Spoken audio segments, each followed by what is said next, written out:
नमस्कार, मैं डॉक्टर उदयन प्रताप सिंह, सहायक आचार्य कालीचंद पीजी कॉलेज लखनऊ और एकेडमिक काउंसलर इग्नू लखनऊ। प्रिय विद्यार्थियों, जैसा कि आप लोगों को पता है कि पिछले व्याख्यान में हमने मुख्य रूप से BH DLA 136 के अंतर्गत व्यवस्थित 2 खंडों के अंतर्गत आपका जो पाठ्यक्रम है उसमें सर्वप्रथम व्यावहारिक हिंदी और लेखन पर चर्चा की थी, उसके विविध पक्षों पर विचार किया था और खंड 2 में लेखन कौशल के बारे में उल्लेख किया गया था। उसी के तदनंतर हम लोगों ने तार्किक लेखन और प्रभावी लेखन कैसे बनाया जाए इस पर बात की थी। पिछले व्याख्यान में मुख्यतः प्रभावी लेखन किसे कहते हैं, प्रभावी लेखन के माध्यम से किस प्रकार से पाठक को अपने लेखन से, अपने विषय से जोड़ा जा सकता है, इस पर बात की थी। उसी क्रम में आज के व्याख्यान में मुख्यतः रचना की तैयारी कैसे की जाए, यानी कि कंपोजिशन, एक रचना का विषय कैसे चयन किया जाए, रचना को कैसे उम्दा बनाया जाए, रचना किस विषय पर करना उचित होगा, विविध पक्षों पर विचार करेंगे। एक रचना के लिए सबसे आवश्यक क्या है, लेखन कौशल के लिए इन सभी बातों का बहुत महत्व है और हम एक अच्छा लेखन पाठकों के लिए तब तक नहीं कर सकते हैं जब तक उसके बारीक से बारीक बिंदुओं से परिचित न हो और लेखन में कहीं न कहीं से व्यावहारिकता का स्पर्श न हो।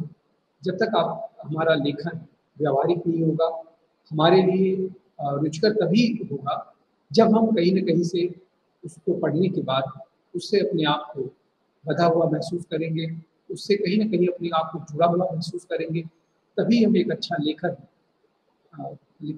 कह सकते हैं कि हाँ, ये एक अच्छा लेखन हुआ। प्रिय विद्यार्थियों, जैसा कि आप लोग अवगत हैं कि रचना जो रचना है उसका अध्ययन कैसे किया जाए, एक रचना लिखने के लिए क्या किन-किन तैयारियों पर विशेष ध्यान रखना चाहिए, रचना के प्रकार क्या-क्या हो सकते हैं, जैसा कि वर्णित है कि वर्णात्मक लेखन रचना के प्रकारों में विशेष रूप से उल्लेखनीय है। इसी प्रकार से आख्यानपरक लेखन और तार्किक लेखन, मुख्यतः 3 प्रकार की कोटियाँ हमें दिखाई देती हैं रचना के प्रकारों में।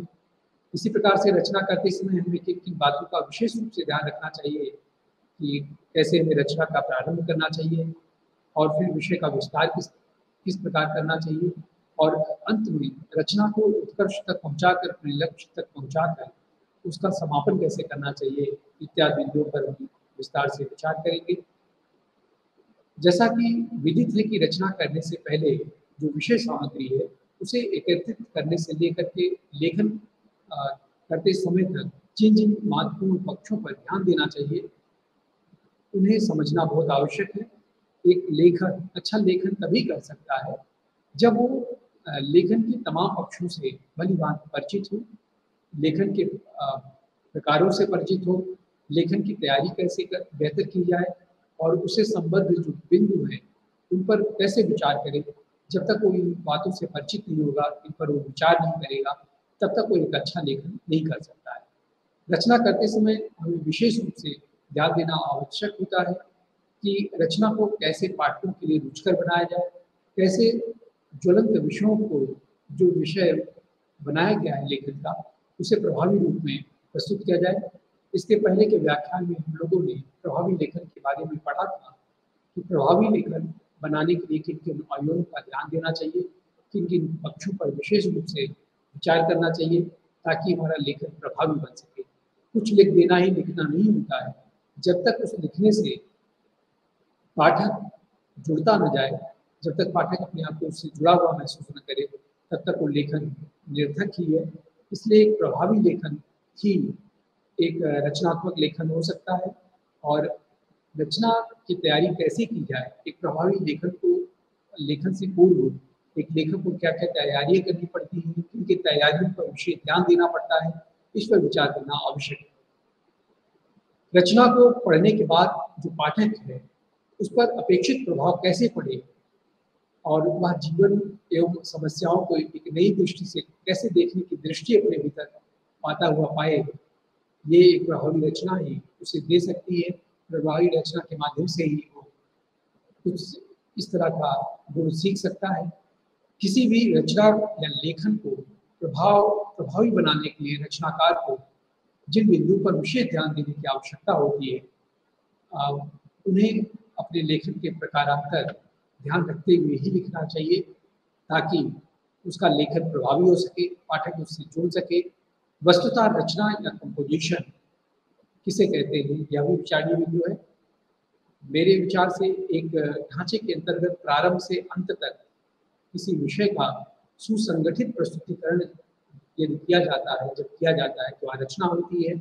यह एक विषय के किसी एक बिंदु से लेकर प्रारंभ होकर और फिर एक लंबे सुसंगठित तरीके से आगे बढ़ती है।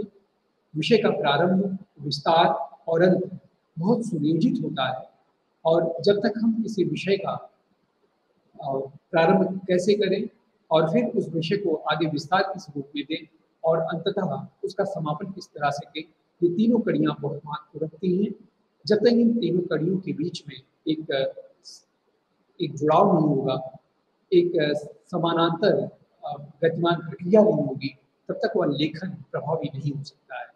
रचना तो वैसे कोई भी हो सकती है, कविता, संगीत का कोई एक अंश, चित्रकारी, मूर्तिकला आदि किसी भी प्रकार की कोई रचना हो सकती है। किंतु हम रचना के जिस रूप की चर्चा करेंगे वह रचना के लेखन पक्ष से संबंधित है। रचनाकार किसी भी रूप में रचना कर सकता है, अपनी कल्पना और सुनियोजित रूप से उसे विशिष्टता प्रदान कर सकता है। ये लेखक की अपनी लेखन कौशल है कि वो किसी मामूली विषय को भी अपने लेखन का विषय बना सकता है, किंतु किस प्रकार से अपनी अभिव्यक्ति देता है, किस प्रकार से उस विषय को बहुत रोचक और नूतन बना देता है, यह उसके लेखन की कौशल पर निर्भर करता है। आप में भी कभी न कभी, हम में से हर किसी ने कभी न कभी कोई रचना अवश्य की होती है, जिसमें अपने विचारों का हम समावेश करते हैं। विद्यालय में हमारे विद्यार्थियों ने भी कई निबंध लिखने का अवसर पाए होंगे, उनसे निबंध लिखाया गया होगा, कहानियाँ लिखाई गई होंगी, या किसी प्रासंगिक विषय पर उन्हें एक शीर्षक दे करके और कहा गया होगा कि इस पर आप अपने विचारों को व्यक्त करिए। यह भी रचना या कंपोजिशन का ही एक प्रकार है। निबंध का एक विशिष्ट आकार होता है जिसमें विषय वस्तु का विस्तार किया जाता है। वास्तव में किसी भी रचना को अपने विषय के स्पष्ट और सुयोजित प्रस्तुतिकरण के लिए अपने विषय पर पूर्ण नियंत्रण होना आवश्यक है। सही सामग्री का चयन करना उससे भी आवश्यक है। यह भी जरूरी है कि रचना का प्रारंभ करने से पहले वह उसका एक सुसंगठित खाका तैयार कर ले। रचना का विषय वस्तु के अनुसार अपने आप ही प्रथम अनुच्छेद के बाद होता है। पहला अनुच्छेद उसके विषय का प्रारंभ होता है और उसके बाद रचना अपने आप आगे बढ़ती चली जाती है। कई बार जब हम एक अनुच्छेद लिखते हैं या लिखने बैठते हैं, तो उस अनुच्छेद के समाप्त के होने के बाद हमें लगता है कि बहुत कुछ कहना है विषय के बारे में और विस्तार से उदाहरण देते हुए बताना है, और यहीं से किसी रचना की शुरुआत होती है। कहने का आशय यह है कि कई बार किसी विशेष पर चर्चा करने के लिए केवल एक ही अनुच्छेद उपयुक्त नहीं होता है। कंपोजिशन किसी अनुच्छेद से अधिक बड़ी और विस्तृत इकाई होती है। इसमें कई अनुच्छेद हो सकते हैं एक विषय में। इसमें विचारों की श्रृंखला होती है, उसमें तारतम्य होता है, और हम कुछ भी लिखने से पूर्व हमें इसके विषय में किन किन बिंदुओं को जोड़ना है, कैसे इन बिंदुओं का हमें सिलसिलेवार विस्तार देना है, और फिर विस्तार देते हुए हमें जिस उद्देश्य तक अपने विचारों को पहुंचाना है उसे उसके अंदर समावेश हम करते हैं। तो इन शुरुआत से लेकर के अंत तक अपने विषय को एक धार देनी होती है और उसके बीच में एक सामंजस्य बनाए रखना होता है। एक अच्छे लेखन कौशल का गुण है, एक अच्छे लेखक की पहचान है। हम उन प्रमुख पक्षों पर अवश्य चर्चा करेंगे जिन्हें किसी रचना को प्रारंभ करने से पहले या करते समय या उसका समापन करते समय ध्यान देना आवश्यक होता है। कुछ ऐसी कठिनाइयाँ होती हैं जो रचना करते समय लेखक के सामने आती है, जिसका लेखक लगातार सामना करता है, उस समस्याओं का समाधान खोजने का प्रयास करता है और कि उसका कैसे निवारण किया जाए, सुझाव देने का अपनी ओर से प्रयत्न भी करता है। प्रारंभ में हम रचना का कुछ एक उदाहरण दे करके इसे स्पष्ट करने का प्रयास करेंगे। रचना के लेखन से संबंधित बिंदुओं पर चर्चा करते समय रचना के अंशों को उदाहरण के माध्यम से ये विद्यार्थियों आपके सामने रखने का प्रयत्न करेंगे। सर्वप्रथम हम रचना का अध्ययन करते हैं या उसके लिए आपको एक उदाहरण प्रस्तुत करते हैं या एक नमूने के तौर पर हम आपको जैसे एक विषय देते हैं, एक या विषय का हम लोग कोई चर्चा कर लेते हैं इस पर कि प्रदूषण, जैसे आज का एक ज्वलंत विषय है प्रदूषण, कि प्रदूषण विषय पर अगर हमें निबंध लिखना हो या ये कहा जाए कि प्रदूषण एक समस्या और इस पर एक निबंध लिखिए, और तो आप सर्वप्रथम इस पर कैसे विचार करेंगे। हमें सबसे पहले प्रदूषण क्या होता है ये बताना आवश्यक हो जाएगा। फिर प्रदूषण किन कारणों से होता है इस पर विचार करना होगा। फिर प्रदूषण की क्या क्या समस्याएं हैं इस पर विचार करते हुए और अंत में हम इसके उन समस्याओं को सिलसिलेवार रखते हुए फिर उसके समाधान की ओर अपना सुझाव प्रस्तुत करेंगे। तो इस प्रकार से हम एक जब निबंध का विषय चयन करते हैं तभी ये तय हो जाता है कि इसकी विषय वस्तु क्या है, इसका विस्तार किस रूप में हो सकता है, और अंत में इस विषय को समापन कैसे करना है इस विषय का, इस पर भी एक मोटा मोटी आइडिया हमारे दिमाग में बन जाता है। उदाहरण के तौर पे प्रदूषण एक समस्या विषय पर यदि हमें एक निबंध लिखना हो तो हम सर्वप्रथम यही बोलेंगे कि इसे वातावरण है और वायुमंडल का जो दूषित होना ही वस्तुतः प्रदूषण कहा जाता है। प्रदूषण की समस्या संपूर्ण विश्व में बड़ी तीव्रता से प्रभाव जमाती जा रही है और आज समस्त मानव जाति इस समस्या से आतंकित है, आंदोलित है। विश्व के प्रत्येक देश अपने अपने ढंग से प्रदूषण की समस्या के समाधान के लिए प्रयासरत है। प्रदूषण एक ऐसी विकट समस्या है जिसका समुचित समाधान नहीं हो पा रहा है। वैज्ञानिकों का इस विषय में मत है कि समय रहते यदि मनुष्य ने प्रदूषण को सही ढंग से नियंत्रित नहीं किया, प्रदूषण के प्रति वो सतर्क नहीं हुआ, तो ये उसके संपूर्ण विनाश का कारण बन सकता है। प्रदूषण का प्रभाव वनस्पतियों पर पड़ता है। सच श्यामला धरती विकृत वनस्पतियों के कारण अपनी संपूर्ण सुंदरता खोती जा रही है दिनों दिन, और प्रदूषण से कहीं न कहीं हमारे स्वास्थ्य पर प्रभाव पड़ता है, हमारा स्वास्थ्य प्रभावित होता है। और जब हमारा स्वास्थ्य प्रभावित होगा या हम कहीं न कहीं से स्वस्थ नहीं होंगे तो निश्चित रूप से जो हमारी रचनात्मक गतिविधियाँ हैं वो उससे प्रभावित होंगी, हमारे जीवन का विकास उससे प्रभावित होगा और कहीं न कहीं जीवन पर ये प्रदूषण का संकट हमेशा विद्यमान रहेगा। तो कहने का आशय यह है कि जो प्रदूषण विभिन्न प्रकार से हमें प्रभावित कर रहा है, हमें उसके प्रति सतर्क होना चाहिए। इन बिंदुओं को हमें अपने निबंध का विषय बनाना होगा और इसी रूप में इसका विस्तार देते हुए आगे चलना होगा। उन्हें प्रमुख है प्रदूषण में ये भी बताना जरूरी हो जाएगा कि जल प्रदूषण चाहे नदियों का हो, नहरों का हो, तालाबों का हो, पानी के अन्य स्रोतों से जो मानव पेयजल प्राप्त करता है या सागर महासागरों की तटीय भाग जहाँ से खाद्य सामग्री प्राप्त करते हैं, मत्स्य प्राप्त करते हैं, सभी विषय से को इसमें समेटा जा सकता है इस निबंध में। चूँकि इस विषय का चयन कुछ इस तरह से है कि जिन भी रूपों में प्रदूषण कहीं न कहीं से प्रभावित हो रहा है, हम उन तमाम विषयों को अपने संक्षिप्त रूप से अपने इस लेख का हिस्सा बना सकते हैं। तो जैसे पेयजल प्रदूषण समस्या आज हमारे सामने चुनौती है, इसका समाधान हमें ही करना है। वायु प्रदूषण की समस्या इतनी जटिल होती जा रही है कि वैज्ञानिकों के अथक प्रयास के बावजूद भी इस पर नियंत्रण पाना संभव नहीं दिखाई देता है। वायु में मिली जहरीली गैसें, धुआं से सुंदर कलात्मक ऐतिहासिक महत्व के प्राचीन और नवीन भवन धीरे धीरे अपनी सुंदरता खोते जा रहे हैं।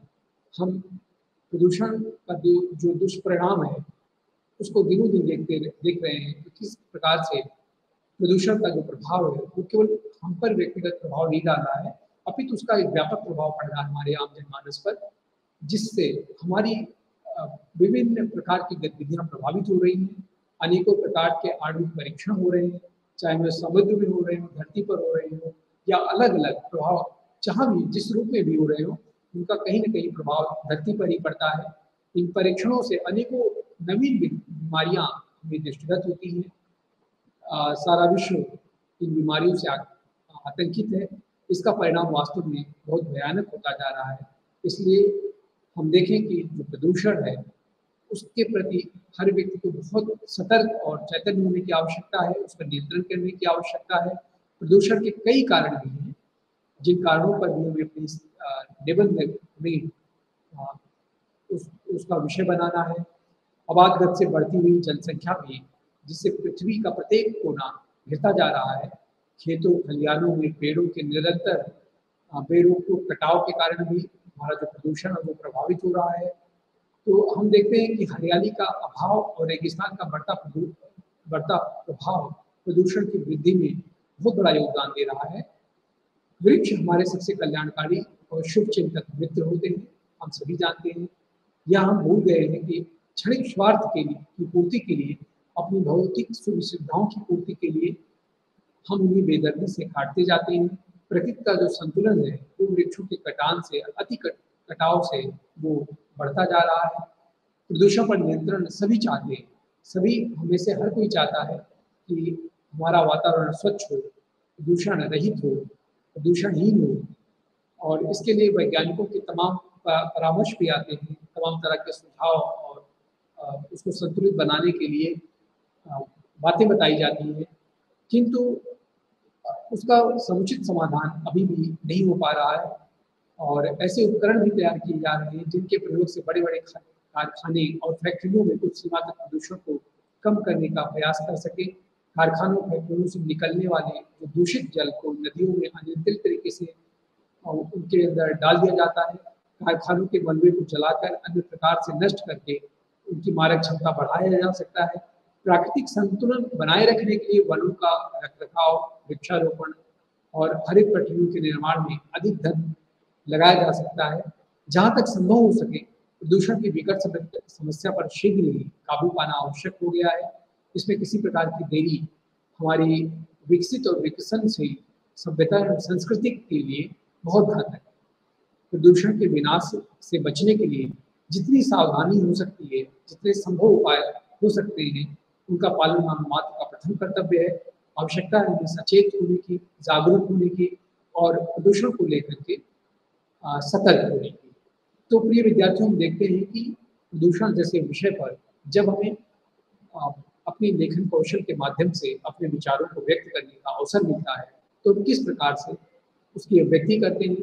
तो हमने देखा कि सर्वप्रथम हम प्रदूषण क्या होता है, प्रदूषण किन कारणों से होता है और वो कौन-कौन से कारण हैं, उनको उसमें समाहित करते हैं। और प्रदूषण जिन भी कारणों से, जिन भी तरह-तरह के स्रोतों से बढ़ता जा रहा है, उन सभी स्रोतों को हम अपने इस लेख का हिस्सा बनाने का प्रयास करते हैं और इस तरह से एक विषय चयनित विषय पर जो हमारा लेख है, लेखन है, वो अपने चरमोत्कर्ष तक पहुँचकर फिर वो समापन इस रूप में समापन की ओर बढ़ता है कि हमें प्रदूषण को यदि समाप्त करना है तो उसके प्रति हमें प्रतिदिन सतर्क होकर के प्रदूषण विहीन वातावरण निर्मित करने के लिए प्रयत्न करना होगा और तभी ये संभव होगा कि प्रदूषण की समस्या का समाधान हम लोग खोज पाएँ। तो हम देखते हैं कि कोई भी विषय जब हम चयन कर लेते हैं तो विषय के अच्छे चयन के साथ ही उसकी एक स्वरूप हमारे सामने बना हुआ दिखाई देता है कि किस प्रकार से हम उस विषय को आगे विस्तार देंगे और कैसे उसका समापन करेंगे। तो रचना की तैयारी हमें सर्वप्रथम हमारे मस्तिष्क में होती है। हम अपने मन में ही उस विषय पर बार-बार सोचते जाते हैं, उठते बैठते सोते जागते हम उसका चिंतन करते रहते हैं कि हमें अमुक विषय पर एक लेख लिखना है, अपने विचारों को व्यक्त करना है और उन पर हमें कैसे अपने लेखन को प्रारंभ करना है, फिर कैसे उसे विस्तार देना है और विस्तार देने के साथ ही साथ फिर उसका अंतिम रूप से कैसे हमें समाधान करना है, इस पर हम विचार करते चले जाते हैं। अब हम बात करते हैं विद्यार्थियों की रचना के प्रकार। एक प्रभावी लेखन के लिए रचना के प्रकारों से परिचित होना एक लेखक का परम कर्तव्य है। जब तक वो रचना के विविध प्रकारों से परिचित नहीं होगा, तब तक वो अपनी रचना कौशल की सीमाओं से परिचित नहीं होगा। एक अच्छा लेखन वो कैसे करे, किन बिंदुओं का विशेष रूप से ख्याल रखे, इससे वो परिचित नहीं होगा। इसलिए रचना के प्रकारों से अवगत होना बहुत आवश्यक है। रचना लेखन पर विस्तार से चर्चा करने से पहले हम रचना के कुछ प्रमुख प्रकारों पर प्रकाश डालना चाहेंगे। रचना के अलग-अलग प्रकारों का लेखन अलग-अलग तरीके से होता है। हमने जिस तरह के विषय का चयन किया, हमारा लेखन करने का जो तरीका है, जो स्वरूप है, वो पूर्णतः उसी समय बदल जाता है। इसलिए लेखन के किस विषय पर हमें लिखना है, विषय का चयन एक महत्वपूर्ण कड़ी है। किसी भी विषय पर कुछ लिखने से पूर्व उसमें प्रत्यक्ष सोच और विषय वस्तु के व्यवहार की चूँकि आवश्यकता होती है, जिस प्रकार का विषय चयन करेंगे, उसमें उसी प्रकार के लेखन कौशल को दिखाने की आवश्यकता होगी। इसलिए विषय चयन के साथ ही साथ हमारा दृष्टिकोण, हमारा रचना को पूरा करने का जो तरीका है, वो पूरी तरह से बदल जाता है। उदाहरण के तौर पर साहित्य और समाज अगर हम विषय लेते हैं, ये साहित्यिक विषय हो गया और वहीं पर दूसरा विषय हम लेते हैं मेरी लंदन यात्रा, एक प्रसिद्ध चर्चित निबंध है।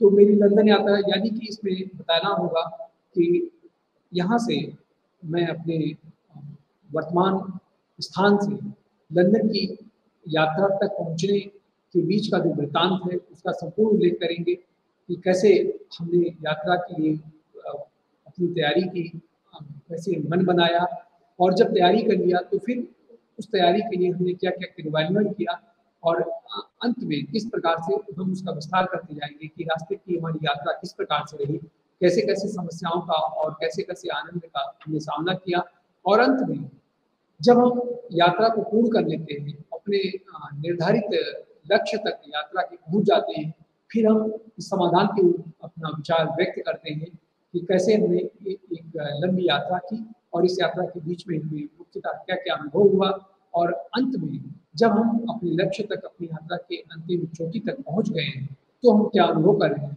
और मुख्य रूप से यह सब करने के बाद हमारा इसके प्रति नज़रिया क्या है, दृष्टिकोण क्या है, हम इसे व्यक्त करते हैं। उपरोक्त दोनों विषयों पर अगर हम बात करें, तो इन पर एक अच्छा निबंध लिखा जा सकता है। पहले निबंध के शीर्षक पर बात करें तो हिंदी साहित्य और समाज विषय जैसे हमने आपको उदाहरण के लिए बताया। तो इसमें साहित्य और समाज का संबंध सामान्य रूप से वर्णन करना है कि किस साहित्य क्या होता है और फिर हम बताएँगे कि साहित्य की उपयोगिता क्या है और साहित्य से समाज का जुड़ाव क्या है? क्या साहित्य समाज के लिए लिखा जाता है या समाज साहित्य के लिए होता है? इत्यादि जिज्ञासा वाले प्रश्नों का समाधान देते हुए हम साहित्य और समाज विषय पर अपना निबंध पूरा करेंगे।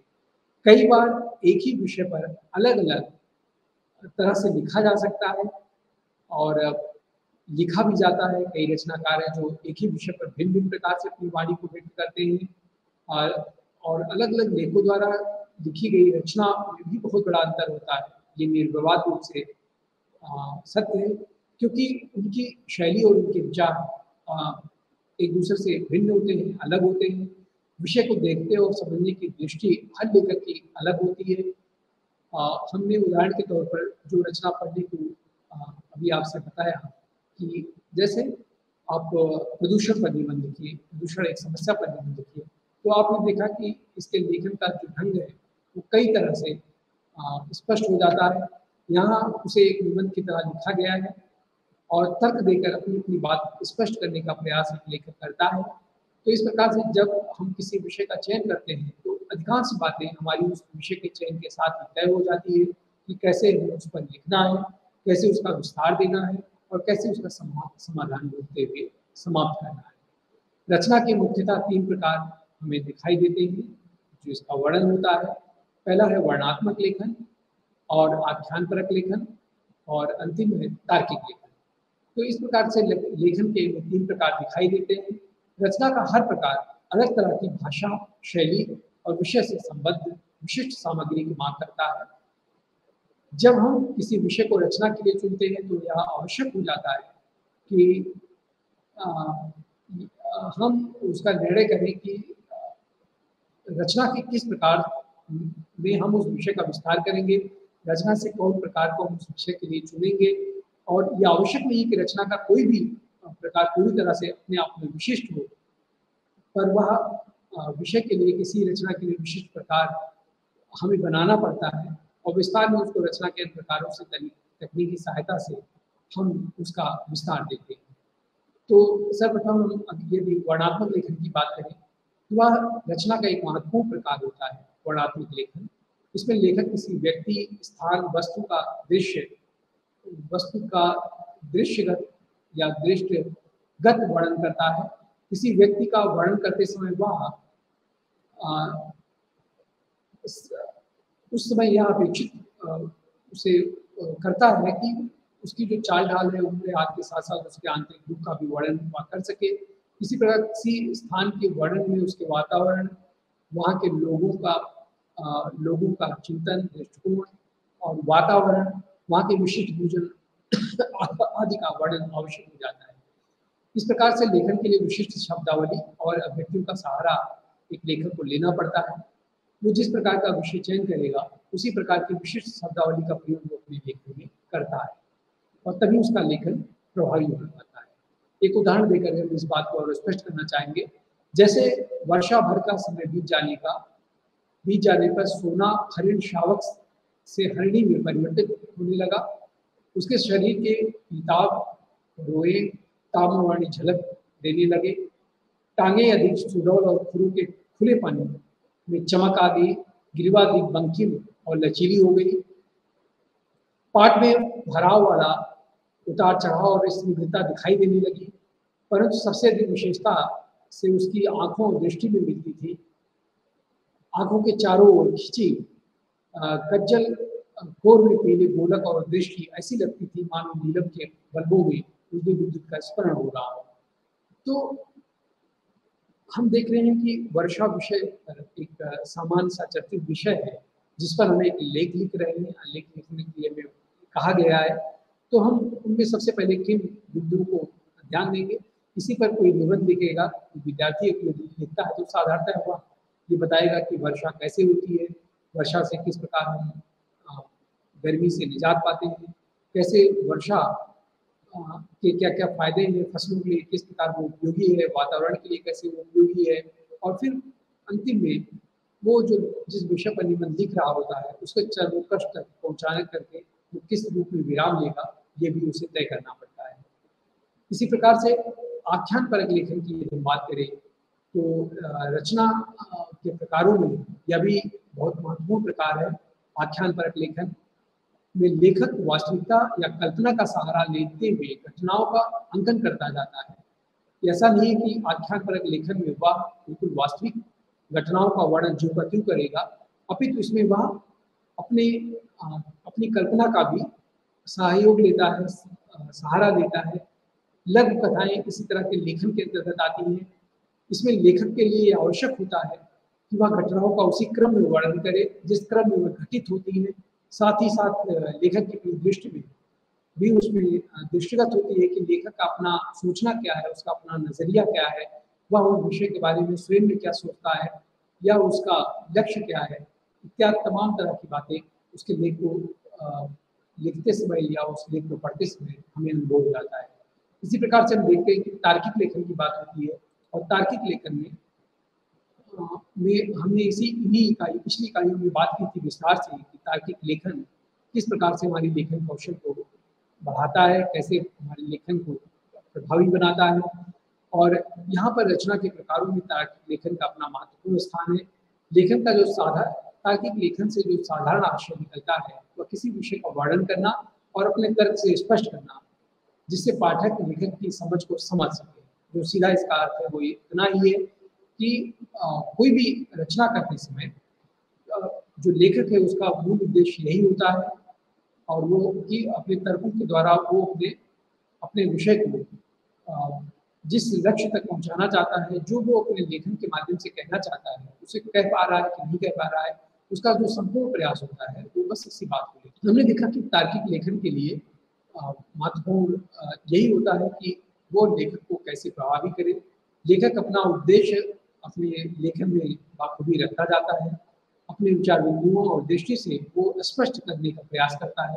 इसे हम रामचंद्र शुक्ल जी का एक निबंध है आत्मनिर्भरता, उसके माध्यम से स्पष्ट करना चाहेंगे। उदाहरण के तौर पर आत्मनिर्भरता निबंध का एक एक एक पैराग्राफ हम आपके सामने रखते हैं प्रिय विद्यार्थियों। शुक्ल जी लिखते हैं आत्मनिर्भरता निबंध में अपने कि जिस पुरुष की दृष्टि सदा नीची रहती है उसका सिर कभी ऊपर भी ना होगा। नीची दृष्टि रखने से यद्यपि रास्ते रहेंगे, पर इस बात को ना देखेंगे कि रास्ता कहाँ ले जाता है। चित्त की स्वतंत्रता का मतलब चेष्टा की कठोरता या प्रकृति की उग्रता नहीं है। अपने व्यवहार में कोमल रहो और अपने उद्देश्यों को उच्च रखो। इस प्रकार नम्र और उच्चाशय दोनों बनो। अपने मन को कभी भरा हुआ न रखें। जितना ही जो मनुष्य अपने लक्ष्य ऊपर रखता है उतना ही उसका तीर ऊपर जाता है। आचार्य रामचंद्र शुक्ल ने आत्मनिर्भरता में अपनी बात को इस रूप में रखा है। यहाँ हम देखते हैं कि लेखक ने जिस पुरुष की दृष्टि सदा नीची रहती है उसका सिर कभी ऊपर ना होगा से अपनी बात कहनी प्रारंभ की और आगे तर्क से उसे स्पष्ट करने का प्रयास किया। तो ये एक प्रकार का तार्किक लेखन है जिसके माध्यम से लेखक अपने तर्कों के माध्यम से अपने विचारों की पुष्टि करता है। अब विद्यार्थियों विचारणीय ये है कि किसी रचना को लिखने की हमारी तैयारी क्या हो सकती है। हमें एक रचना को लिखने के लिए हमें अपनी तैयारी किस प्रकार से या किस रूप में करनी चाहिए। जैसा कि हमने पहले ही स्पष्ट कर दिया है कि रचना एक सुसंगठित एवं सुनियोजित तरीके से की जाती है जिसे हम रचना कहते हैं। अब हम देखेंगे कि किस प्रकार विषय से संबद्ध सामग्री को संगठित किया जाता है, कैसे एक लेखक अपने विषय को एकत्रित करता है। रचना करने से पहले हमको ये जानना आवश्यक हो जाता है लेखन जिस विषय पर का हम लेखन करने जा रहे हैं उस विषय के बारे में हमने अध्ययन कर लिया है कि नहीं कर लिया है, उसके बारे में एक नोट्स बना लिया है कि नहीं बना लिया है। हमारे विषय को पढ़ने वाला पाठक कौन होगा। जब हमको इस विषय में पूरी जानकारी होगी तभी हम अपने विशिष्ट पाठक वर्ग की आवश्यकताओं और उसके स्तर को ध्यान में रख करके कोई रचना कर सकते हैं। यद्यपि बच्चों के लिए लेखन करने यदि हम जा रहे हैं तो उसमें कठिन शब्दों का प्रयोग नहीं करना होगा। विषय भी राजनीति या अध्यात्म से संबंधित यदि हम रखते हैं तो वह बच्चों के स्तर पर उपयुक्त नहीं होगा, इसका भी ध्यान रखना होगा। अपना लेखन प्रारंभ करने से पहले हमें कुछ प्रश्न स्वयं से ही पूछ लेने होंगे ताकि हमारा लेखन प्रभावी, तार्किक और आख्यानपूर्ण बन सके। सर्वप्रथम हम जो लिखने जा रहे हैं वह किसके लिए लिख रहे हैं और क्यों लिख रहे हैं, ये एक सामान्य प्रश्न है जो एक लेखक के मस्तिष्क में सर्वप्रथम आता है और उसके बाद यही प्रश्न अन्य लोगों द्वारा भी पूछा जाता है। इसी प्रकार से हमारा जो लेखन है, जो लिखने जा रहे हैं, वो हमारे पाठकों को कैसे प्रभावित करेगा, इसका भी ध्यान अपने लेखन में रखना पड़ेगा। पाठक को विषय के संबंध में जो पहले से ही कितनी जानकारी है, उसके विषय में उसको थोड़ी बहुत जानकारी है पाठक को कि नहीं है, इसका भी ध्यान रखते हुए अपने लेखन को विस्तार देना होगा, उस पर अपने विचारों को व्यक्त करना होगा। साथ ही हमारे अपने विषय से संबंधित जो तमाम तरह की जानकारियां हैं वो होना आवश्यक है, जिससे विषय पर अनेक अनुच्छेदों के विस्तार में चर्चा हम कर सके, पाठक तक अपना मंतव्य प्रेषित कर सके। अपने विषय के बारे में पूरी स्पष्ट जानकारी रखने के लिए हमारे भीतर उसकी जानकारी होनी चाहिए। उदाहरण के लिए हम और स्पष्ट करें कि प्रदूषण एक समस्या पर, जैसा कि हमने इसकी पूर्व में बात की, विषय पर यदि हम लेखन करने जा रहे हैं तो हमें किन बिंदुओं का ऊपर ध्यान देना पड़ा था, उसका हम एक सिंहावलोकन कर देते हैं। जैसे हमने बताया आपको कि प्रदूषण एक समस्या विषय पर यदि लेखन या निबंध लिखने के लिए कहा गया है तो सर्वप्रथम हम कहेंगे कि प्रदूषण क्या होता है, प्रदूषण हमें प्रदूषण कैसे प्रभावित होता है, प्रदूषण के वो कौन कौन से कारण हैं जिनके नाते से वो दिन दिन बढ़ता जा रहा है, प्रदूषण की समस्या पर हम नियंत्रण कैसे करें, तो कौन कौन से तरीके हैं, कौन कौन से ऐसे आधार बन सकते हैं जिनके माध्यम से हम प्रदूषण पर नियंत्रण पा सकते हैं। तो इस प्रकार से हम इन बिंदुओं को अपने ध्यान में रखेंगे और इन बिंदुओं को ध्यान में रखते हुए और फिर उसका हम आगे विस्तार देंगे। विद्यार्थियों, विषय क्या है? विषय जिसका हम चयन करते हैं अपने निबंध लेखन के लिए और अपने लेखन की किसी भी विधा की तैयारी के लिए, वो बहुत महत्वपूर्ण रखता है। मैंने पहले ही आपको बताया कि विषय क्या है। किसी भी रचना का प्रारंभ करने से पहले हमको अपने विषय का चयन करना बहुत आवश्यक होता है। विषय चयन करते समय हमें अपने पाठक वर्ग के बारे में जानकारी होना बहुत आवश्यक है कि जो रचना हम लिखने जा रहे हैं वो किस वर्ग के पाठकों के लिए है, उसको पाठक किस नजरिए से देखेगा। हमें उसके विचारों को, उसकी भावना को भी ध्यान में रखते हुए अपना लेखन करना होता है। विषय चयन करते समय हमें पाठक वर्ग के बारे में जानकारी तो आवश्यक ही है। एक पाठक एक बच्चा भी हो सकता है, एक पढ़ा लिखा वयस्क भी हो सकता है, एक विद्वान भी हो सकता है। किसी भी रचना का जो पाठक है वो कोई भी व्यक्ति हो सकता है। और विषय पर इस पर निर्भर करेगा कि आप किस विषय में या किस क्षेत्र के विषय पर आप अपना लेखन करने जा रहे हैं। एक किसान भी हमारे लेखन का हिस्सा हो सकता है, पाठक हो सकता है, उस क्षेत्र का विशेषज्ञ भी हो सकता है। तो एक प्रकार की घरेलू आप देखेंगे कि घरेलू औरतें भी हो सकती हैं हमारे लेखन का हिस्सा। ऐसा होने पर भी हम अपने विषय के साथ न्याय कैसे करें, हमें आत्मविश्वास के साथ अपने विचार प्रस्तुत करने होंगे, तभी हम अपने विषय के साथ उचित और समुचित न्याय कर सकेंगे। विषय चयन के संबंध में हम निम्नलिखित सुझाव दे सकते हैं अपनी रचना के लिए विषय ढूंढने में, जिससे हमें सहायता मिल सकती है। सर्वप्रथम हमें विषय चयन करने के लिए जैसे समाचार पत्र हुआ, पत्रिकाएं पढ़ने और दूरदर्शन के कार्यक्रमों को देखने से भी हमारे भीतर प्रतिदिन की घटनाओं, समस्याओं के विषय में बहुत जानकारी प्राप्त होती है। हम अधिक से अधिक जान पाते हैं कि वास्तव में कौन सी वर्तमान में ऐसी समस्याएं हैं जिनके नाते से हम परेशान हो रहे हैं, जिनका समाधान हमें खोजना चाहिए। हम इसीलिए उस प्रासंगिक विषय को अपने लेखन का हिस्सा बनाते हैं। समय में बदलाव लाने का कारण भी यही बनता है। जो भी हमारी रचना का एक महत्वपूर्ण विषय होगा वह वास्तव में बहुत महत्व रखेगा। कार्य, जैसा कि हम देखते हैं कि कार्य के युद्ध की तैयारी त्रासदी या बिहार में मानसून के कारण आई बाढ़ से पीड़ित समाज की जो मनोदशा है, यदि हम उसको अपने रचना का विषय बनाते हैं तो हमें वहाँ के आम जनमानस के मनोविज्ञान से परिचित होना होगा कि उस परिस्थिति में वो किस प्रकार से समस्याओं का सामना करते रहे, कैसे उन्होंने उसका समाधान ढूंढा, इस पर विचार करना होगा। लेखन की भावात्मकता और यथार्थ चित्रण निसंदेह पाठक को दुखद परिस्थितियों से तादाद स्थापित कर सकता है। अपने मित्रों, सहकर्मियों के साथ चर्चा बातचीत भी हमारे मन में करके कुछ समस्याओं का या कुछ प्रश्नों का समाधान हम ढूंढ सकते हैं। ऐसी चर्चाओं से अलग अलग दृष्टियों का उपयुक्त जानकारी हमें प्राप्त होती है और इस तरह से हम देखते हैं कि कहीं न कहीं से अन्य व्यक्तियों के विचार और दृष्टिकोण से भी हम अवगत होते जाते हैं। इसी प्रकार से कुछ विषय ऐसे होते हैं या विशिष्ट पात्रों विषयों द्वारा, जैसे इतिहास हुआ, विज्ञान हुआ, खेल हुआ, साहित्य हुआ आदि से संबद्ध होते हैं। ऐसे विषयों की जानकारी के लिए हमको लाइब्रेरी, म्यूजियम, विविध संस्थानों का भ्रमण करना आवश्यक हो जाता है, जिससे हम उस विषय की स्पष्ट और सही जानकारी प्राप्त कर सके। साथ ही उन व्यक्तियों से मिलना भी हमारे लिए जरूरी होता है कि जिस विषय पर हम लिखने जा रहे हैं, कि ताकि अधिक से अधिक लोगों का अनुभव प्राप्त कर सके, उस विषय से जुड़ी सामग्री हम प्राप्त कर सके। उदाहरण के लिए यदि हम विधवा मजदूरों या बाल मजदूरों को रचना का विषय बनाने जा रहे हैं तो उसके लिए आवश्यक क्या होगा कि हम ऐसे मजदूरों और बच्चों से मिलें और जिनकी समस्याएं, कष्टों की जानकारी हमें अभी तक नहीं हुई है। तो इसलिए किसी भी विषय पर जीवन लिखते समय हमें उसके बारीक से बारीक या छोटे से छोटे बच्चों पर भी ध्यान देना होता है।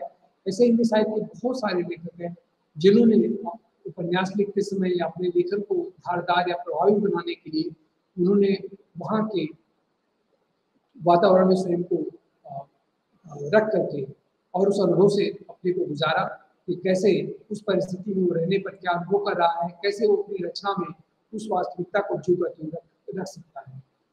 वस्तुतः रचना के लिए विषय ढूंढने की कोई सीमा नहीं होती है। हम एक लेखक के तौर पर कोई भी विषय अपने लेखन का बना सकते हैं, कहीं से भी किसी भी विषय रूप में रचना का विषय हम खोज सकते हैं। यहाँ कुछ सुझाव हम दे सकते हैं जिससे हमारे विद्यार्थियों को विषय चयन करने में सहायता प्राप्त होगी। ये विद्यार्थियों, जब आप विषय की खोज करेंगे तो एक ही क्षेत्र में आपको अनेक प्रकार के विषय मिलेंगे। उनमें से किसे चुनकर आप अपनी रचना करें, इस संदर्भ में हम कुछ एक बिंदुओं की ओर आपका ध्यान आकृष्ट करना चाहेंगे। सर्वप्रथम प्रिय विद्यार्थियों, हमें उस क्षेत्र का चयन करना चाहिए जो आपकी पसंद का हो, जिस पर आप चिंतन कर सकें, और ऐसा होने पर जो हमारा लेखन है होगा वह उसके प्रति न्याय कर पाएंगे और पाठक भी विषय को समझकर प्रभावित हो पाएगा। निश्चित रूप से वो प्रभावित होगा यदि लेखक ने अपने विषय में आने वाली समस्याओं का समाधान अपने लेखन को खोजने का प्रयत्न करते हुए लिखा है। तो दूसरे बिंदु पर यदि हम बात करें तो हमें विषय का जो चयन करते समय सबसे गंभीरता से अध्ययन करना चाहिए उस विषय का, और विषय की हमें पूर्ण जानकारी होनी चाहिए। अगर यदि हमें पूर्ण जानकारी नहीं होगी उस विषय विशेष की, तो हम एक अच्छा लेखन नहीं कर सकते। इसलिए एक अच्छे लेखन कौशल के लिए आवश्यक है कि हम उस विषय के बारीक से बारीक बातों से परिचित हों, और तभी हम भी एक अच्छा लेखन कर सकते हैं। अगला बिंदु है जिस पर हम बात कर सकते हैं कि एक अच्छे लेखन के लिए और आवश्यक है कि विषय जिसका मान लीजिए हमने जिसका चयन किया वो हमारी पसंद ना हो, परंतु उस पर काफ़ी कुछ कहना शेष रह गया हो, तो ऐसे में हमें कहीं न कहीं से इस पर भी विचार करना चाहिए, इसका भी हमें ज्ञान होना चाहिए। क्योंकि जब हम उस विषय का प्रस्तुतिकरण ठीक से नहीं कर सकेंगे, नहीं कर पाएंगे, तो पाठकों पर भी उसे अधिक पसंद नहीं करेंगे, इसकी भी आशंका बनी रहेगी। क्योंकि कहीं न कहीं से नापसंदी हमारी उसमें उस लेख में झलकेगी, और वही कहीं न कहीं हमारे पाठकों को प्रभावित करेगा और पाठक उससे दूरी बनाए रखेगा। वह विषय आप जिस पर आप खुद लिख सकते हो, पाठक के समक्ष अपनी बात पूरी तरह से कह सकते हो, विश्वास दिला सकते हो उन्हें, साथ ही साथ लेखन के लिए उन्हें चुनने के लिए धन्यवाद भी ज्ञापित कर सकेंगे। तो ऐसे में आप देखेंगे कि लेखन के कुछ महत्वपूर्ण बिंदु हैं जिन पर हम विचार करके एक अच्छा लेखन दे सकते हैं समाज को। विषय का सीमा निर्धारण भी बहुत आवश्यक है कि हम किसी विषय पर ऐसे बस लिखते चले जाएं, वो भी अच्छा नहीं है। हमें उसका सीमा निर्धारण करना भी आवश्यक हो जाता है। कई बार हम लेखनों में देखते हैं कि जब कोई छात्र रचना के लिए किसी विषय का चयन करता है, चुनाव करता है, तो वह अत्यंत सामान्य और विस्तार लिए होता है। उसमें अनुभवों और तथ्यों का एक विस्तृत क्षेत्र होता है जिसमें आसानी से वह अपने लेखन में जिसे समेट सकता है। यही कारण है कि ऐसी रचनाओं में एक अनपेक्षित फैलाव आ जाता है, और हम एक अच्छे लेखक को इस अनपेक्षित फैलाव से बचना चाहिए, उसका गुरेज अपने लेखन में करना चाहिए। उस रचना के अनेक ऐसे सामान्य कथन होते हैं जिन्हें सभी कथनों का उदाहरण या मित्रों द्वारा समर्थन करना पसंद करना संभव नहीं होता है, इसलिए इस पर हमें मुख्य रूप से विचार करना चाहिए। उदाहरण के तौर पर यदि हम इस पर बात करें तो कहीं न कहीं से जो एक महत्वपूर्ण बिंदु आता है वो ये है कि जब तक हम इन बिंदुओं पर ध्यान नहीं देंगे कि हम अपने लेखन को प्रभावी कैसे बनाएं या अपने लेखन को रुचिकर कैसे बनाएं, और यह इसी बात पर निर्भर करता है कि रचना की जो तैयारी है वो हमारी उम्दा होनी चाहिए, वो हमारी बहुत मजबूत और सटीक होनी चाहिए। जब हमारी रचना करने की प्रक्रिया जिस प्रक्रिया से गुजर कर एक श्रेष्ठ रचना हमारे सामने आती है, उससे गुजरेंगे, उसका अध्ययन करेंगे, उसको करीब से महसूस करेंगे, तभी एक अच्छा लेखन कर सकते हैं। इसलिए एक लेखक के लिए बहुत आवश्यक हो जाता है कि वह व्यवहारिक पक्षों को भी ध्यान में रखे, जिसके माध्यम से वह एक अच्छा लेखन कर सकता है। उदाहरण के लिए यदि आप टेलीविजन पर रचना करना चाहते हैं, तो सर्वप्रथम आपको टेलीविजन के हर पहलू से परिचित होना आवश्यक होगा। हर पहलू का आपके अपने उस लेख में आना जरूरी हो जाता है। टेलीविजन की बनावट कैसी हुई, उसकी मशीनरी क्या है, उसके प्रकार क्या क्या हो सकते हैं, उसका लाभ क्या है, हानि क्या है, और बढ़ते प्रभाव पर सभी का दृष्टिकोण क्या है, जिससे आपके लेखन में फैलाव आ जाए और आप ठीक से अपनी बात समझा पाए, इसका ध्यान रखना होगा। और लेकिन ये भी ध्यान रखना होगा कि कहीं न कहीं विषय को विस्तार देने के चक्कर में हम उसमें अनावश्यक सामग्री को या विषयांतर गत सामग्री उसमें ना समाहित कर दें, इससे भी हमें बचना होगा। और इस प्रकार अपने विषय को एक परिधि में बांधने के लिए केवल टेलीविजन की लाभ हानि पर बात करेंगे तो स्पष्ट रूप से उसी पक्ष को लेकर चलेंगे और पाठक को अपने मंतव्य स्पष्ट कर सकेंगे, क्योंकि तब आपके विषय की जो सीमा है वो केवल टेलीविजन के लाभांश पर सीमित नहीं है, अपितु उसके विश्वव्यापी प्रभाव पर भी आप अपना विचार अंकित कर रहे होंगे। इसलिए आपका जो लेख होगा, जो लेखन होगा, वो पाठकों के लिए रुचिकर बन सकेगा। अंततः जब विषय की सीमा निर्धारित होती है तब उसके पहले अनुच्छेद में विषय की संक्षिप्त चर्चा हम करते हैं और उसके बाद प्रमुख बिंदुओं को पूरी तरह से रचना में आसानी से विस्तार देते हैं और तदुपरांत ये पाठकों के समक्ष प्रस्तुत कर देते हैं। तो इसलिए हम देखते हैं कि विषय का सीमा निर्धारण एक अच्छे लेखन के लिए, लेखन कौशल के लिए बहुत आवश्यक है, इसका होना बहुत जरूरी है। इसी प्रकार विषय से संबद्ध सामग्री एकत्रित करना। हम जिस विषय पर निबंध लिखने जा रहे हैं विद्यार्थियों, उससे संबंधित जितनी भी पुस्तकें हों, उससे संबंधित जिस भी पुस्तक में कुछ भी लिखा हुआ हमें मिले, हमें उनका सर्वप्रथम संकलन करना चाहिए। हमारे पास लेखन के लिए निर्धारित विषय वस्तु पर जितना अधिक से अधिक सामग्री होगी और उस सामग्री को जब हम गंभीरता से उसका अध्ययन करेंगे तब हमें एक नया दृष्टिकोण अपने लेखन विषय पर मिल सकेगा। तो एक लेखक के लिए आवश्यक हो जाता है कि वह विषय से संबद्ध जो सामग्री है उसका अधिकाधिक संकलन करें। विषय की समय सीमा निर्धारित तो पहले से ही रहती है, अनावश्यक सामग्री को छोड़ने का भी गुण हमें होना चाहिए कि हमें किन किन बातों को छोड़ते हुए चलना है, बिल्कुल नजरअंदाज करते हुए चलना है अपने लेखन को आगे लेकर।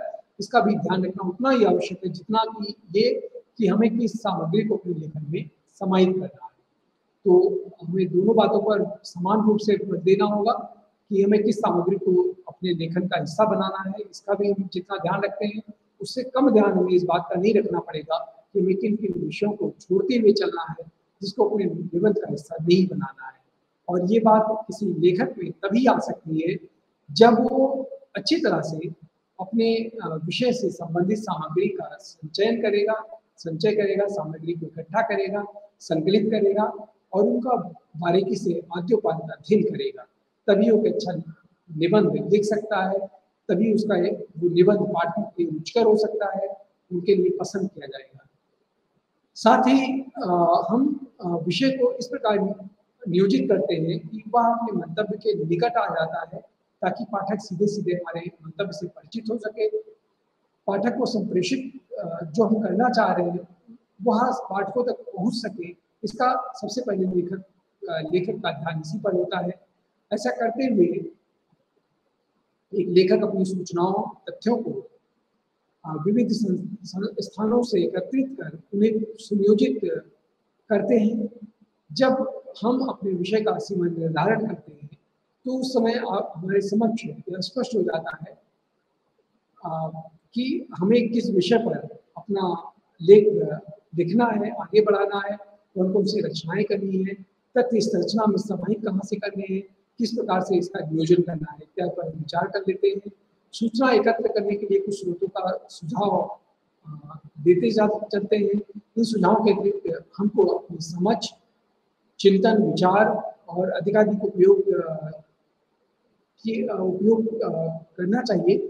सूचनाएं एकत्र करके अपनी नवीन दृष्टि का भी समावेश हमें अपने लेख में करना चाहिए। ऐसा करने से हमारा जो रचना वैशिष्ट है नवीन हो सकता है, उसमें नूतनता दिखाई दे सकती है, उसमें अभिनव खोज जैसी बना स्थिति उत्पन्न होगी एक पाठक की। तो इसके लिए आवश्यक है कि सबसे पहले हम अपने तथ्यों को सुनियोजित कर लें और कि हमें किन तथ्यों पर आगे काम करना है। जब हम सभी सूचनाओं और तथ्यों को सही ढंग से नियोजित कर लेंगे तो देखेंगे कि जो सूचनाएं, तथ्य, चित्र, विचार, दूसरों की राय आदि अपने मस्तिष्क या कागज पर एकत्रित किए हुए होते हैं, लेखन करने से पहले किसी विशेष क्रम में उसे लाना आवश्यक हो जाता है। ऐसा इसलिए आवश्यक होता है क्योंकि जो विचार और तथ्य अब हमने एकत्रित किए हैं, आवश्यक नहीं है कि सभी के विषय आपसे सीधे-सीधे जुड़ते हों या आप जैसे ही हो, उनमें से कुछ अनावश्यक भी हो सकते हैं, जिन्हें आप आसानी से छोड़ सकते हैं। कुछ ऐसे भी बिंदु हो सकते हैं जिनके बारे में लिखना आवश्यक नहीं होता है, हमें उन बिंदुओं को अपने लेखन में समाहित करने से बचना चाहिए। कुछ ऐसी भी सूचनाएँ होती हैं जिनके बारे में पहले से बहुत चर्चा की जा चुकी होती है और हमें अनावश्यक अपने लेखन में उन विषयों को क्लू नहीं देना चाहिए, उनसे बचना चाहिए क्योंकि उसमें पुनरावृत्ति का संकट खड़ा हो जाता है और चूँकि कोई पाठक जब आपके लेखन को पढ़ेगा, तो सबसे पहले वो यही उसमें विचार करेगा कि क्या हमने कभी ऐसे इसके पूर्व में पढ़ा है? या दूसरे इसके पूर्व में ऐसा नहीं पढ़ा है। तो पाठक निश्चित रूप से उससे जुड़ता जाएगा, उसको कुछ नवीन उसमें दिखाई देगा, नया लगेगा। कुछ ऐसे चिंतन या विचार भी उसमें हो सकते हैं लेखन में जिसके बारे में हमारी राय कुछ अलग हो सकती है और किसी अन्य की राय कुछ अलग हो सकती है। हम उन दोनों दृष्टियों को अपने लेखन में समा सकते हैं। ये विद्यार्थियों अंत में जो भी सूचनाएँ, तथ्य हम एकत्रित करते हैं, उन्हें विषय के अलग-अलग खंडों में हम बाँट देते हैं, बाँटना आवश्यक हो जाता है। जो भी सूचनाएँ विषय के लिए खंड से संबंध है, उन्हें हम खंडों में विभाजित कर देते हैं, ताकि हम उनका बारीकी से अध्ययन कर सकें, उनसे परिचित हो सकें। हम कुछ निर्देशों द्वारा बताए जा रहे हैं कि आप एकत्र की गई सूचनाएँ तत्वों को किस प्रकार विविध भागों के लिए एक एक खाका बनाने में आवश्यक सहायता करेंगे। किसी भी रचना से पहले की तैयारी का अत्यंत आवश्यक पक्ष होता है जिस पर हमें विचार करना सर्वाधिक आवश्यक है। सर्वप्रथम हमें अ, अपना जो विषय चुना है, उसके शीर्षक में से उन शब्दों को रेखांकित करना चाहिए, जिन पर हमको रचना करनी है या जिन पर हमें रचना की चर्चा करनी है। उदाहरण के लिए हमने अपनी रचना का शीर्षक चुना, छात्रों में बढ़ता कंप्यूटर का प्रभाव। अब एक देखिए एक सामान्य विषय है कंप्यूटर युग है, कंप्यूटर किस प्रकार से हमारी तमाम गतिविधियों में शामिल है। बिना कंप्यूटर के जीवन की कल्पना करना भी बड़ा मुश्किल का कार्य लगता है। ऐसे में हमने विषय रखा कि छात्रों में बढ़ता कंप्यूटर का प्रभाव। अब छात्रों में कंप्यूटर का प्रभाव किस प्रकार से बढ़ रहा है, क्यों बढ़ रहा है और प्रभाव के होने के साथ-साथ कैसे इसके दुष्परिणाम भी हमारे सामने आ रहे हैं, इत्यादि पर हम चर्चा करेंगे। विशेषकर छात्रों के संदर्भ में कई बार विद्यार्थी अपने शीर्षक में दिए गए उन विशेष विषयों को छोड़ देते हैं, जिन पर उनकी रचना निर्भर करती है, जिन जिन विषय को उन्होंने अपना शीर्षक बनाया था और उसको छोड़ देने के नाते हम उस पर सही से उस पर विचार नहीं कर पाते हैं, तो हमें इस पर भी ध्यान देना होगा और ये तभी संभव होगा जब हम उस विषय की जो गंभीरता है, जो उसकी बारीकी है, उसका अध्ययन करेंगे बारीकी से। तो इसलिए किसी भी विद्यार्थी के लिए आवश्यक हो जाता है कि वह जो विषय चयन किया है, उसे संबंधित सामग्री को किस प्रकार से अपनी रचना में समाहित करना है। ये विद्यार्थियों कुछ कंप्यूटर विषय को लेने से हमें सबसे पहले ये ध्यान देना होगा कि इस विषय का केंद्र बिंदु क्या है, हम विषय से कभी नहीं भटकेंगे, ये हमें अपने लेखन में लगातार बनाए रखना होगा। दूसरी बात है कि रचना के शीर्षक पर ध्यान हमें केंद्रित करना होगा। अपने मन में उठने वाले उसके मुख्य बिंदुओं, विचारों को कागज़ पर लिखते हमें चलना होगा। कई बार रचना करते समय कई विचार छूट जाते हैं, अतः जब भी कोई विचार उस शीर्षक से संबद्ध हो, उसे तुरंत लिख लेना चाहिए अलग से। उसके बाद रचना करते समय आसानी से उसे हम जहाँ चाहेंगे वहाँ उसे रख लेंगे। तीसरी बात ये है कि सारे जो विचार हैं एक लेखक के या विचार जो होते हैं और जो सुझाव उसके होते हैं, वो एक दूसरे से मिलते-जुलते हों, उन्हें एक ही खंड में रखें और बाद में उन्हें उसी क्रम में नियोजित कर लें। सारे विचार और अलग-अलग खंडों में विभाजित हो जाएँ, तो उस समय यह ध्यान देना आवश्यक हो जाता है कि उन खंडों को भी हम इस तरह का क्रम में व्यवस्थित कर लें ताकि वह एक-दूसरे से संबद्ध हो और इस व्यवस्था के लिए आवश्यक है कि कालक्रमानुसार हमें उसका विभाजन करना हो, कारण और प्रभाव पर ही वो लेख आधारित हो। विषय के लिए एकत्रित की गई जो भी सामग्री है, उसके अनुसार ही उसे नियोजित किया जाए। उदाहरण के लिए प्रदूषण एक समस्या शीर्षक यदि हमने लिया है, तो विषय के अंतर्गत पहले प्रदूषण पर चर्चा करें, फिर कारण पर चर्चा करें और अंत में उसके समाधान पर हम विचार करें। तो हमारा जो क्रम है वो नहीं टूटना चाहिए। और अगर क्रम बाधित करके हम कुछ लिखते हैं अपने लेख में, तो पाठक को पढ़ने में उसमें सहायता नहीं मिलेगी, सहजता नहीं महसूस होगी, उसे कहीं न कहीं से वो बाधा या अटपटा लगेगा और परिणाम स्वरूप उसकी जो रोचकता है उस निबंध को लेकर के वो कम होगी। इसलिए हमें इससे बचना चाहिए। अब तक प्रिय विद्यार्थियों, आपने देखा कि रचना के शीर्षक को भली प्रकार समझ करके ही हमें उससे संबद्ध जो सामग्री है उसे एकत्रित करना चाहिए, फिर उसका गंभीरतापूर्वक अध्ययन करना चाहिए। अध्ययन करने के बाद यदि कोई ऐसे विचार हैं जो हमें लिखते समय पहले ही आ जाते हैं, जिन्हें हम अपनी सुविधा अनुसार आगे पीछे जब लिख रहे हो तो उसे समाहित कर सकते हैं, उसका समायोजन कर सकते हैं। तो इस प्रकार से हम देखते हैं कि रचना का प्रारंभ करते समय और रचना को आगे विस्तार देते समय हमें कैसे तमाम विधियों से परिचित होना होता होगा, उनका ऊपर हमें विशेष रूप से ध्यान देना पड़ता है। रूपरेखा तैयार करने से पहले हमें कुछ बातों को उदाहरण के रूप में बातों को समझ लेना चाहिए, ताकि उसमें आगे चल करके लिखते समय कोई परेशानी, कठिनाई ना आए। विषय की रूपरेखा बनाना एक तरह से रचना की तैयारी का सबसे महत्वपूर्ण है। हम जिस विषय पर कुछ लिखने जा रहे हैं, उसका एक प्रारूप और स्वरूप निर्धारित कर लेना सबसे आवश्यक हो जाता है। यदि हम किसी विषय पर अपना निबंध लिखते हैं और उसका मुख्यतः स्वरूप ही निर्धारित नहीं है, तो उस लेखन के बीच में वो प्रभाव नहीं आ पाएगा जो आना चाहिए। इसलिए लेखन के प्रभाव से परिचित होना बहुत आवश्यक हो जाता है कि उसके स्वरूप और उसका स्वरूप हम क्या समझ रहे हैं, और उसका स्वरूप से अभिप्राय है कि अपनी रचना के शीर्षक का हमने यदि चुनाव कर लिया है, विषय से संबद्ध जो सामग्री है उसे एकत्रित कर ली है और विषय के अनुसार विविध खंडों में हमने उसे व्यवस्थित कर लिया है, विभाजित कर दिया है।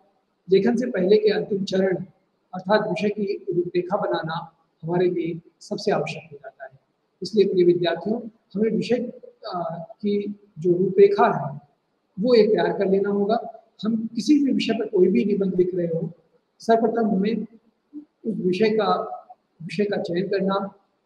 चयन करने के साथ साथ उसके शीर्षक का निर्धारण करना और फिर समाधान करने के या अपने संपूर्ण विचारों को एक क्रम में व्यवस्थित तरीके से लिखते हुए जाने के लिए आवश्यक हो जाता है कि उसका एक रूपरेखा पहले से ही हमारे दिमाग में बनी हो, जिसे हम अपने कागज पर भी उतार दें। किसी भी विषय पर रचना करने के लिए उसकी रूपरेखा बनाने से समय की बचत भी बहुत होती है। यदि हमने पहले से तय नहीं कर रखा है, लिखते समय ही हमारे अंदर काफ़ी आवेग से विचार आने लग जाते हैं, फिर हम उनको क्रमशः उस रूप में नहीं रख पाते जिस रूप में उन्हें रखना चाहिए। इसलिए हमें आगे लिखने में कोई व्यवधान न आए, किसी तरह का उसमें नीरसता या शुष्कता ना आने पाए, तो इसके लिए आवश्यक हो जाता है कि हम पहले ही उसकी एक रूपरेखा बनाकर रखें। रूपरेखा बनाने के बहुत फायदे हैं और जिन बिंदुओं को हम अपनी रचना में समाहित करना चाहते हैं, उन्हें रूपरेखा में इंगित कर देते हैं और परिणाम स्वरूप अपने मंतव्य को स्पष्ट करने में भी पूर्ण सफलता मिल जाती है। हमें ज्ञात है कि रचना को कितने अनुच्छेदों में बांटना है, कौन कौन से क्षेत्रों को उन अनुच्छेदों में अधिक महत्व देना है, किन बिंदुओं पर हमें कम से कम कहना है और किन अन्य विषयों को भी उसमें ले आना है, लेकिन उनको विस्तार नहीं देना है। इससे ये स्पष्ट रहता है और हम तमाम तरह के पुनरावृत्तियों से बच जाते हैं। यदि हम अपने विषय की स्पष्ट और सटीक रूपरेखा तैयार करेंगे, तो अपनी रचना को बार बार पढ़कर उसके बिंदुओं को बदलने की आवश्यकता हमें नहीं पड़ेगी। साथ ही हम शीर्षक में उठाए गए बिंदुओं से भटकेंगे नहीं, अपने विषय को सही दिशा दे सकेंगे। यदि अच्छी रूपरेखा तैयार है तो हम अपने विचार और सूचनाओं को दोहराने से बचेंगे। हम देखेंगे कि हमारा जो विचार है वो क्रमशः बड़ी सरलता से अभिव्यक्त होता जा रहा है और इस तरह से संपूर्णता में हम देखें तो रचना करने से पूर्व रचना करने जैसी ही होती है। जब तक हम किसी रचना की पूर्व तैयारी नहीं करेंगे कि हमें अमुक विषय पर लिखना है और उस विषय पर लिखने से पूर्व हमारी संपूर्ण तैयारी नहीं हो जाती है, तब तक हम एक अच्छा लेखन नहीं कर सकते हैं। इसलिए हम देखते हैं कि एक अच्छे लेखन कौशल के लिए बहुत आवश्यक हो जाता है कि हमें संपूर्ण विषय से परिचित होना है, हमें जिस विषय पर निबंध लिखना है, जिस विषय पर अपने विचारों को व्यक्त करना है और उस अपने विचारों को किस सीमा में रहकर व्यक्त करना है, ये तमाम बातें आवश्यक हो जाती हैं एक निबंध लेखन के लिए।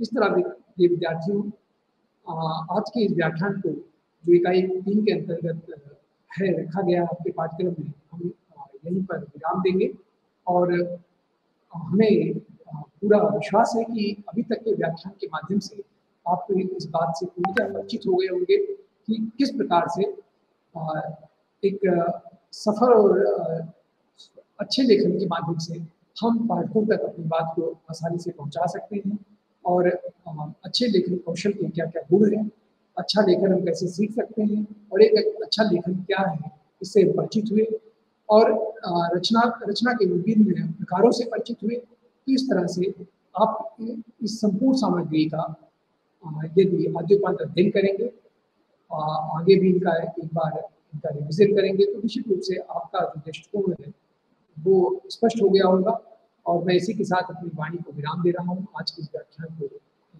यहीं पर समाप्त करते हैं। बहुत-बहुत धन्यवाद। नमस्कार।